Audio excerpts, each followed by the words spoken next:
Got it? Hello? There you go.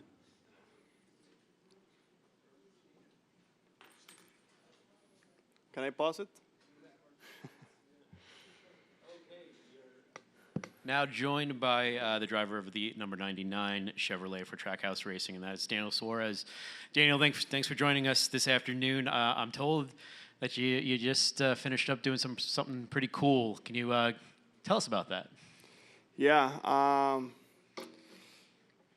As some of you guys know, my fiance Julia has her father that raced here in Indianapolis, and back in 1992, he had a big accident, and he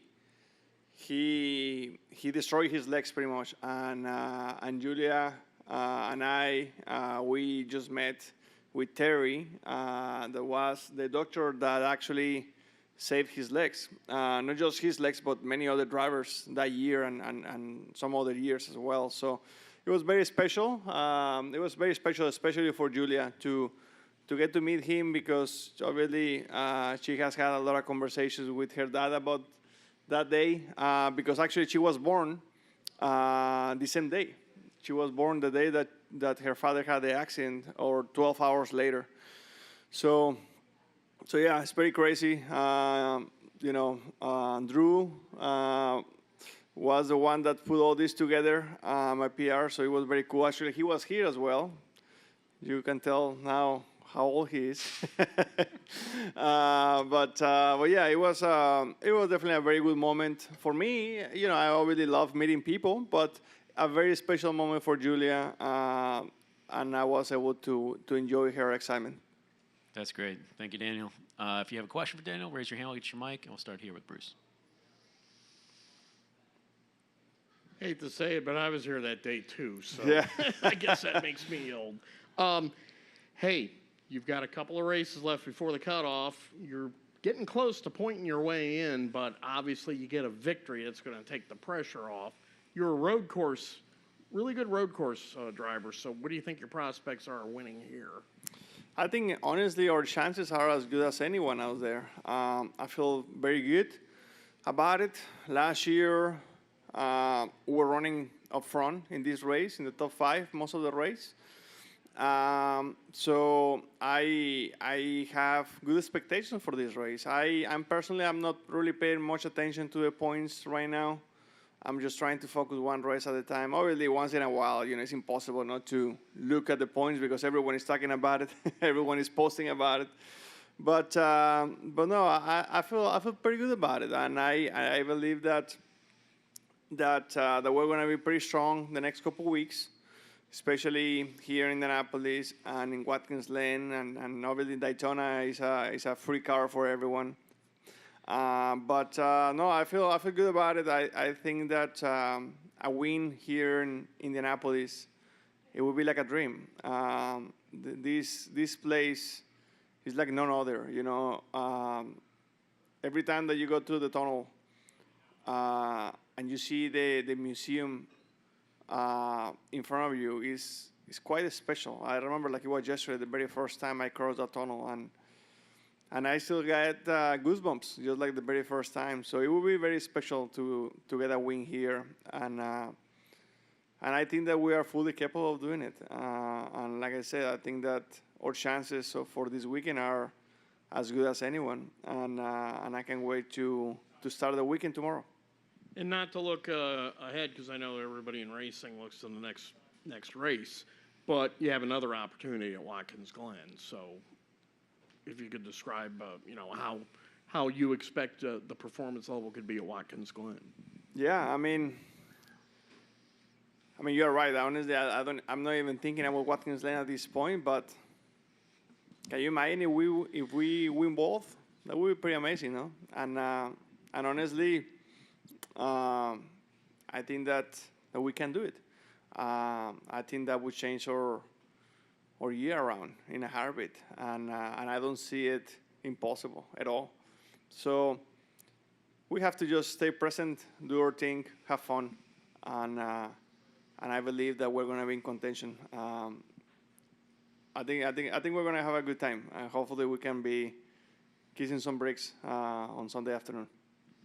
Wolfgang? Daniel, I have a little technical question for you. When you race on Sunday, the Indy cars has already raced on Saturday tomorrow. You're running on Goodyears, they're running on Firestone. Do you expect maybe some, from the grip level point of view, some disharmony between Firestone and Goodyear tires? Maybe a little bit, but I don't think it's gonna take long for the racetrack to make those transitions. I think that tomorrow is gonna be interesting because we only have 20 minutes of practice and qualifying. But for Sunday, maybe the first 10 minutes is gonna be different. But then we're gonna start applying the rubber of our tires. But the way I see those things is that it's gonna be the same for everyone. So I think that it's one of those things that you know about it, you know it's gonna change, but you try not to focus too much about it because you know that it's gonna be very temporary, the transition of it. But the good thing is that the racetrack is gonna be clean and most likely very racy. Go to Kelly. Kelly Crandall, Racer.com. Daniel, turn one here has obviously been calamity corner the last couple of years. NASCAR's backed the restart zone up between turns 13 and 14, so before you get to the front stretch. Do you think that will change anything, trying to spread you guys out a little bit more down the front stretch before you get to turn one? Yeah, definitely. I think that, in my opinion, that's going to fix 70 to 80% of the problems.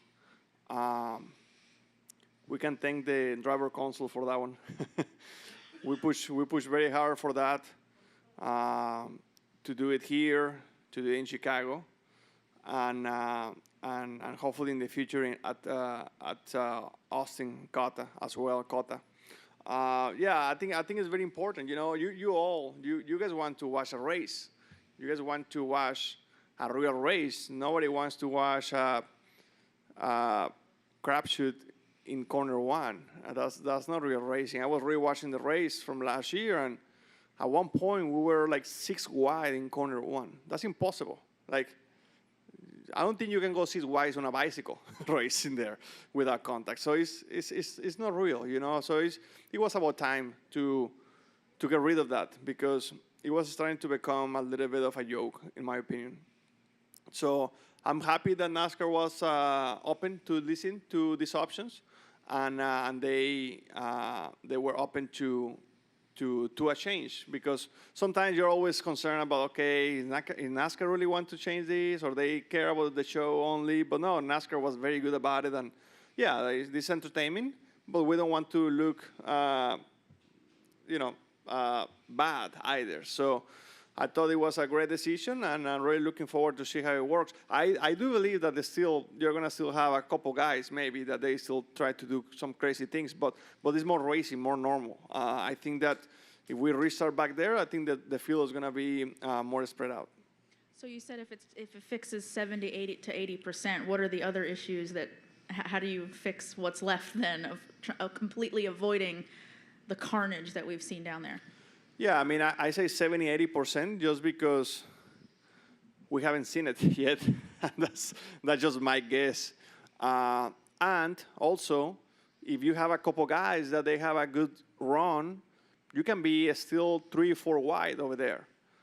And it can be into a wreck. But what we have seen in the past of cars pushing each other 5 wide, 6 wide, like what I call embarrassing racing or like bumper cars, I don't think we're going to see that again. I think that's pretty much 98.7% out of the equation. But still, I think there is going to be good racing. I think there is going to be a little bit of contact. There's going to be a little physical, but I don't think we're going to see the crazy bumper cars that we have seen in the past here and at COTA and some of these places. We'll go over here. Bye. Thank you. Daniel, For this track, what section of the track do you find technically the hardest to navigate? And what do you think your best passing zone will be? So, the most difficult part of the track, that's a very good question. I think the more technical is between corner, I would say from 7 all the way to 12. I would say that those are the most technical, that's the most technical part. And when it comes to passing zones, obviously corner number 1 and corner number 7. I think those are the best passing zones. I think actually corner number 12, it can be a passing zone, but it's a little more tricky, along with corner 13 as well. But they're a little more risky. I would say that corner 1 and 7 are the more straightforward, just because you have a longer straightaway, so you can do different things with brakes and things like that. But overall, here in Indianapolis is an amazing racetrack. I personally love it. I love coming here, and it will be very special to have a good run here, getting a win on Sunday. So hopefully we can do it. Go back to Bruce. Have you been able, I know it's a very busy, compact weekend schedule, but for both series, but have you had any chance to spend some quality time with Pato? No, I haven't even talked to him. We messaged a couple weeks ago, but no, I haven't even talked to him. I arrived yesterday afternoon, and I already had dinner plans with some friends. And this morning, I was very busy the entire morning. And then I've been doing appearances and media stuff for a sponsor, so I haven't even had the opportunity to talk to him. I don't even know where he qualified. I think he qualified in the top 5, right? Top 7, 6? Yeah, there was 2 Aero McLarens. Yeah. I think he qualified well. So I'm gonna be watching. I'm gonna catch up for sure tomorrow with him. This is the crazy thing, is that we are so close and too far as well. Because we are in the same place, but also he's very busy with his schedule. I'm very busy with my schedule, but I'm very sure we're gonna catch up tomorrow before his race. That's gonna be fun. I'm pretty sure he's going to be strong here. Last year, I remember talking to him. He was very strong in the short run, but he was struggling a little bit in the long run. So hopefully they got that one figured out. And if you go back to Daytona 2021, Trackhouse is a one-car team without a charter. And, they've got a team owner who's very ambitious. And now here you are in 2023. Trackhouse is big time and, may be getting even bigger. And when you see how far this team has come in such a short period of time, do you marvel at that? Well, I don't know what marvel means. Well, just amazed. Yeah, but it definitely marvels. Yeah, that's a new word. I'm gonna write it down. I may use it in the future. I hope I can use that one tomorrow. I want to tell my team, hey, my car is marbles. It's amazing. Anyway, I hope that. I hope it continues the way. Justin Marks is an amazing race car driver, amazing team owner, and he's very, like you mentioned, he's very ambitious. There is no limits, and I really like that. He loves to think outside the box, and I think that's what have got Trackhouse to this point, and I don't think we are on the limit yet. I think that the future of Trackhouse is still very, very bright, and there is a lot of more things that are going to continue to happen. Right now, obviously, we have 2 cars full time, but Shane is kind of like that guy that is coming in and out, and I wouldn't surprise if more things happen, with Shane or with someone else. I think Justin is always his years are always clicking, and he's always thinking ahead, and I like that about him. I think we have an amazing race team, great people, great sponsors, good drivers, great overall. We have something good going on. We just have to continue to build and continue to be better, because I believe that this year has been good, but not great. So we still have some work to do, and we know what we have to do.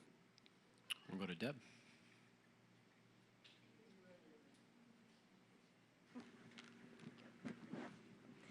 Deb Williams, Auto Week. Daniel, the announcement that was with Jockey, how did that come about with that video, and how much convincing did you and Ross take to make that video? Honestly, when they told me about it, I thought they were joking. I swear. They told me about it. They say, "Hey, will you film a video in underwear with Jockey?" Ha ha ha. I say, "Ah, sure, man. That would be fun." And then they had the whole production like a month later. So I couldn't back off anymore. I'm a man of my word. so yeah, I thought it was amazing. I was talking to Justin on our way here in the plane, and he said that the video on social media, I think, I can't remember what social media he mentioned, but he said that somewhere he got 1.2 or 1.3 million views. It's crazy what things can happen when you get naked. That was the lesson of this. So who knows? We may have to get naked more often. Probably was YouTube. But you were talking about Indianapolis being a very special place. Would you like to see it go back to the oval or stay with the road course? You know, I have mixed signals, mixed feelings with that, because I love road course racing. I love Indianapolis road course race, but I love the oval as well. The oval, I think, that's Indianapolis. That's the history of this place. I think winning on Sunday, it will be unbelievable. But I think winning on Sunday in the oval, I don't know why, I feel like it will have a little bit of a different feel. And I could be wrong. I hope I get to experience both. But, you know, whatever happens in the future, if we go back to the oval or not, I know I'm going to enjoy it so much because I love both so much. And I'm looking forward to those opportunities. Honestly, selfish talking, and hopefully I don't throw anyone under the bus. I hope we can do 2 races or 1-on-1. You know, next year oval, and the following year road course, and then oval again. Like, I think that would be amazing. Just because I love bowl so much. When we changed from the oval to a road course, I was super excited. And right now, if we get to change again, I will be excited as well. Like, I just like the change, and I don't think that you can go wrong with either. I think the racetrack is just unbelievable, and it gives so much opportunity, and just so special to be here. I just wish you were coming more often. This is an amazing place. Any final questions for Daniel? All right. Well, yep.